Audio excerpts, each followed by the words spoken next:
wherever the fear is, wherever the anxiety is probably the direction you need to go. That's where the growth is. You should be happy to be proven wrong, because at that point, you've gained more of the truth. I want someone in 50 years, someone who's come along to remodel this, when they're pulling the walls out, to say, man, who built this? They really cared about this house. You have to separate your beliefs and your identity. What do I regret not having done?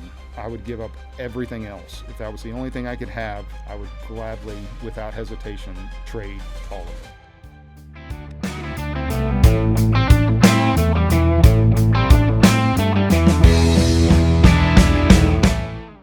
I'm originally Dayton Brown. I originally grew up in very rural Kansas on my grandfather's farm. He also had a small trucking business, and we just grew up working with my hands. And my dad was a welder. Mom was a nurse. Close family, close cousins. Everybody lived next door or down the street in this little town. But I was in the generation that was told you need to go get a job where you can work inside, work at a desk. That you don't want to have to grind your body to death as you get older. So I tried to do that. I tried to go to college where all the smart people went. Got into music, and I moved to Nashville. I got good enough where I was at. I have to know whether or not that was what I wanted to do. That was what I was supposed to do.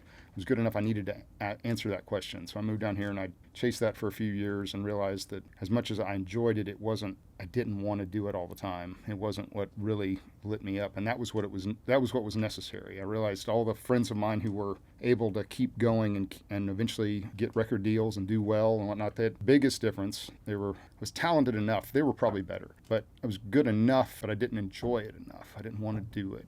I didn't wake up in the morning excited about it. I didn't want to. Found myself in Clarksville at 2 a.m. packing up, thinking, I don't like this. I don't enjoy this enough to want to do this forever. But so anyway, I did go to MTSU for recording engineering, and I've worked a job, job for years. But in the evening, I started building again in my shop. I got back into working with my hands. I built a small wood shop, started studying furniture, and really started studying, reaching out to top tier furniture makers around the country, and went and visited with them and studied with them, and got pretty good at that. But doing that, realized that it's really hard to make a living just making furniture. That furniture is similar to being an artist, a painter. It's until the name on the art is more valuable than the art itself. And it takes a while to build that. So I thought, well, how can I use that same skill, scratch that same itch, and still make a living, pay for, support my family. So that was. I can build houses, or I can do remodels, or I build a lot of entry doors for houses. I do a lot of custom design things in the houses, unique tweaks, and that's where I scratched that itch of creativity, songwriting. Again, I got into a decent amount of songwriting, and realized I thought that was something I would need to do indefinitely until I started building things. And when I started designing furniture, designing houses, designing pieces, I didn't need to write songs anymore. It was went out on my own with 3 kids, 2, 4, and 6. I started my own business and a stay-at-home wife. So that was a fun process to get going. And it struggled for a while. It took longer than I expected to fully replace my income that I had before, but we made it. I ran a backhaul division of a trucking company. Was it your grandfather's? No, it was not. But having that connection, it definitely made it feel a little more. A really good company, a lot of really good people. I'm still friends with a lot of those people. I actually ended up doing the build out on their new facility that they bought and moved the company to a couple of years ago. I've always had a drive to make things, and I think it comes from like a need to leave a mark, a level of inadequacy and of personal feeling of inadequacy that I needed to be better than I was, do more, leave something so to be remembered by, to make people, to give something that makes their life better. I really enjoyed that. I did actually originally think I would be a nurse. I started nursing school right before I moved to Nashville. It was a slow development for sure. There's that fear of, I can build this, but I can't read those blueprints. There's so much information. I don't know how to make sense of that. And just kind of the understanding that, the Stoic philosophy, one of the key tenets is the obstacle is the way. right? So wherever the fear is, wherever the anxiety is probably the direction you need to go. That's where the growth is, anyway. And that is absolutely what I found. The more I challenge myself, or the more I figure out how to do things I didn't know I could do, the better I am at figuring out things that I didn't know how to do. So I think the core foundation of my life philosophy is the best. So what is the best? It's similar to I think it's similar to the scientific method of what is the truth. All right, we have a premise or a hypothesis. Now we prove it wrong, or we're hoping to pursue the truth. So when someone else brings more information and proves that you're wrong, you should be happy about that. You should be happy to be proven wrong, because at that point, you've gained more of the truth. If your goal is the truth, the greater truth, the closer you get to that, the more of it the more times you're proven wrong, the more truth you have, the more pieces of the Lego puzzle, of the greater truth. And I again, like applying the same thing to learning, I would prefer. There's always someone who can teach you how to do a thing. But why not go to the person that does it the best and just learn straight from them right off the bat? As soon as possible, go there first, and then you can skip the decades of piecemeal together, trial and error, and you can leapfrog up ahead of the pack. I think I'm more excited because there's more opportunities. That's really neat. Yeah, just realizing the other day, just the difference between when you to be genuinely excited, or at least grateful that you get a call back from someone, a sub, or someone you're looking for information from that doesn't need anything from you, but you need information from them, and they call you back.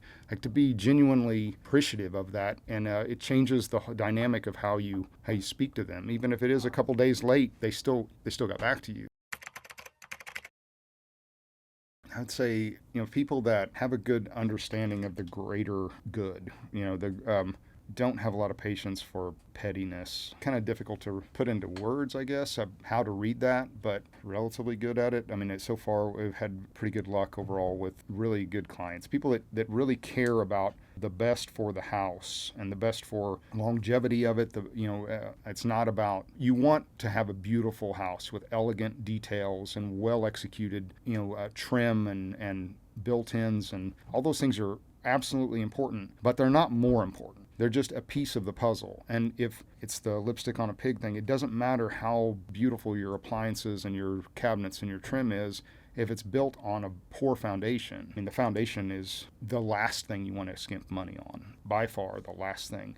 Everything sets on the foundation. And then the walls, right? I want the internals of the house, the things that everything gets covered up, to look just as good or have just as high or higher of finish detail, of craftsmanship and intentional detail as all of the finishes. I want someone in 50 years, someone who's come along to remodel this, when they're pulling the walls out, to say, man, who built this? They really cared about this house, or as opposed to, man, who built this, I mean, it's just it's not like I'm making a profound difference in the world, but I've only got a small little piece of it. But the very least that I can do is make that part better. In life in general, raising kids, people that you meet and touch, if you can just, maybe one little thing is the thing that makes all the difference, right? So many home builders, especially track builders, it becomes a commodity item that feels like they're just building the house to get past the inspection, and that's it. What I've realized is I mostly lived in old houses. I was raised in an older craftsman house. I've had one new house that I've owned, and then the others have been older houses we've either renovated, or like the house we own now, we're in the middle of renovating, is 100 years old. It's a craftsman, just a super special house. You realize that it's not your house. You're the steward of this house. I want to build a house that is not a commodity item. It's actually something that will last for generations and service families for generations, and that they will have those memories of the things they did in that house, and the family and the love they had in that house. And that, my goal always is 100 years minimum. What I'm doing now is to have this house survive, to thrive for a minimum of 100 years.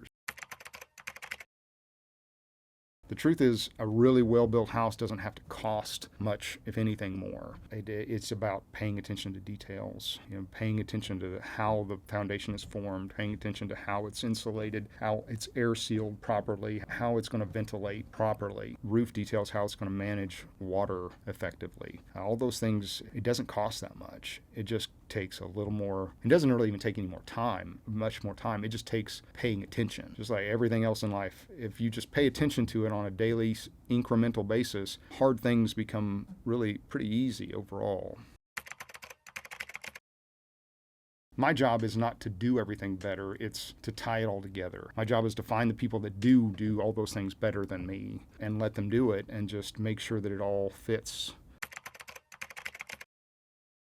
Start working with a designer builder as soon as possible in the process so that you don't get too far down the road of plans or and outside of your budget. That can happen very quickly. You can often, there's some phenomenal architects I've worked with, but one thing, an architect often does know roughly what things cost, but because they're not doing it every day, they don't understand always where it's changed or, different angles of it. And then their job is to give you what you ask for. Ultimately, you can draw things much cheaper than you can build them, right?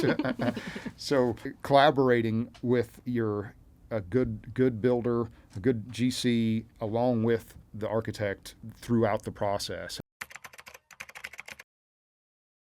Well, that's an open-ended question, especially remodel-wise, because what it often ends up happening is we want to do this thing, but that affects these other things, so you're constantly digging, and you create a cascade of other things that have to be cleaned up and fixed and changed because the ideas kind of fall into other things. It is something I don't take on lightly. 99% of the time, if you spend 3 times more on the planning, the build will go 2 or 3 times faster. Oh yeah. Often it just when things just don't work, it just kind of fizzles. But if your timeline doesn't align with our available space, I don't want to commit to it because I want to be able to commit the energy necessary to do it correctly. And if it's too far away, if there's too many things going on, I can't give you what you need right now. So we just couldn't do it. Well, most of our stuff is fairly long-term projects, but we've only got one historic restoration that's mine. It's the only restoration remodel in that realm we're doing currently. All the rest are new construction. So, and I've got some folks that I partner with on some projects. The fun stuff. It depends on the day, right? So we've done some really neat historic restorations, and those are a lot of fun, but they're also incredibly energy intensive. So usually by the time they're over, the fun thing is the easier jobs or the ones that are just more step by step, already planned out, like a new construction. It's not necessarily easier, but it's more defined in the stages and steps. If you do it right, it's not that hard. Again, it's about preparation and, it's about storytelling. Like the Historic Zoning Commission, it's, telling them a story about what you're going to do to prepare this house for the next century. It's not just about tasks. It's about crafting the story of knowing and research, this one in particular, researched the original builder and all the families that have owned the house before, and like we've got the deeds of all the previous owners, and we're going to print those off on some parchment and hang them in the hallway. It's imperative that you have the design because I can't estimate it without a really well-developed plan. But like an all-in cost is easier mentally at the beginning. I'm going to have to overestimate to cover possible overage, expenses on things. So in the long run, the best way I can have the more potential for making a bigger profit with an all-in budget, with an all-in number, as long as I do all my calculations correctly, right? But I'm going to always overestimate it so that in case I didn't, I can cover that. I prefer a cost plus a fixed fee because that means that what you're paying Hedgewood is the only thing I will guarantee the price on. It simplifies the overall process in that. So if you want to buy a $5,000 range or a $700 range, it doesn't cost me much really different to install it. as opposed to charging you a percentage on everything you spend. So if I'm charging a percentage on like a cost plus a percentage, the number I've got in my head for this project is factored on all of the costs. What if you found a good deal on the appliances, you paid for them directly? So the client, there's a little bit of a funny relationship there of, well, I bought them. And I need to know because my fee is based on everything spent on the project. So you got to tell me what that is so I can add more to it. Well, I already spent this money. Why are you wanting to charge me more for it? Also, it feels like a perverse incentive of the more I spend, the more I make. The more I spend of your money, the more money I make. So with a cost plus a fixed fee, you know exactly what you're paying the contractor. And as long as the scope doesn't change, the fee doesn't change. So, and now we can both work toward the most cost-effective way to build your house, do your project. Let's work together to find the best way to spend your money, to get you the end product that best fits. I would really enjoy designing a neighborhood of genuinely affordable houses, finding a way to actually do houses that you can raise a family in, with a well-designed amenities, but also doing it in a way that is truly affordable. And it's a heavy ask at this point, but I think that there are some ways to do it that are outside the box. I mean, it all depends, right? But ultimately, the more you've thought about your project, the quicker we can get started with it. Think about your ultimate goal with the space. We've got a house going up, or nearly finished in Columbia, done several in College Grove and Eagleville. Try to stay roughly an hour away, just to be able to, again, like manage the time and that each project needs. They get too far away and it just inhibits my ability to actually give the projects what they need. We got down to 17 degrees here this last winter.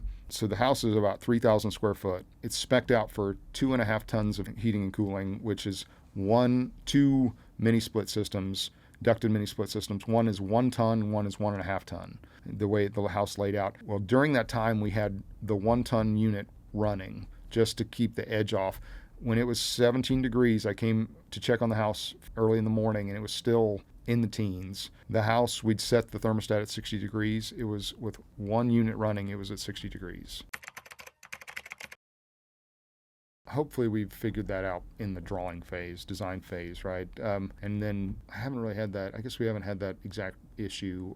Very seldom is there anything that I can't find a solution for. That's definitely something you learn growing up in the farm country where you're 20 minutes away from everything minimum, as you figure out how to solve problems. And passive house is typically a house that requires very little energy to heat. The details are it's supposed to be below 0.6 ACH50, which is the blower door score, and you put a electronically controlled fan, tests the pressure inside and outside the house when the fan is blowing at a specific rate.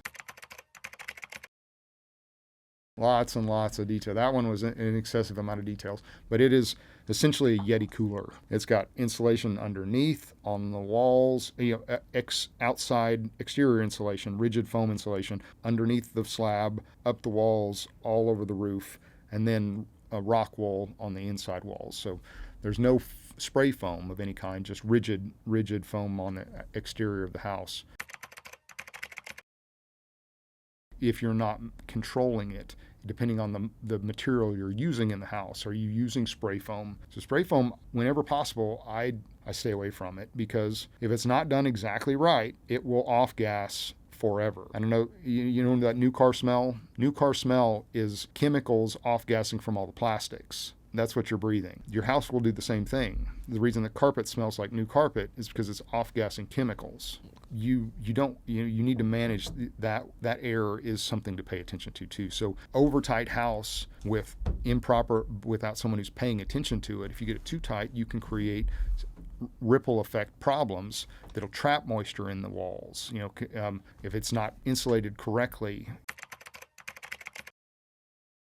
Well, it means that everything is perfectly managed. There will never be any moisture in the walls. What normally happens when you turn like a bath fan on in a house, or the hood vent on that's blowing out, you're depressurizing the house. it's sucking in on the walls with a little bit of pressure. So that air has to be replaced from somewhere. That air is coming through the leaky cracks in the walls. And when it comes in, like right now, it's hot and it's very humid. And when it hits your cold house, it's just like the cold inside walls. It's just like your glass of ice water. It condenses on the outside, and that water drops off in your walls. And it's also dirty air too. So it's moist, dirty air coming in and condensing on the insulation or on the sheathing inside the walls or on the drywall.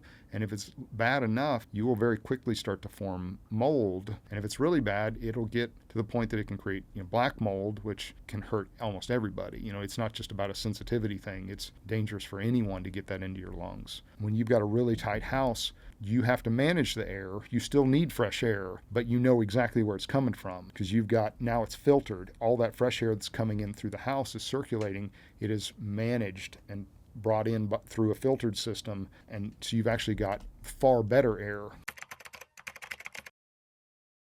I've got a YouTube channel, but it's underutilized. Instagram is probably the most regular place that I post, and that is also duplicated on Facebook. So that's probably it.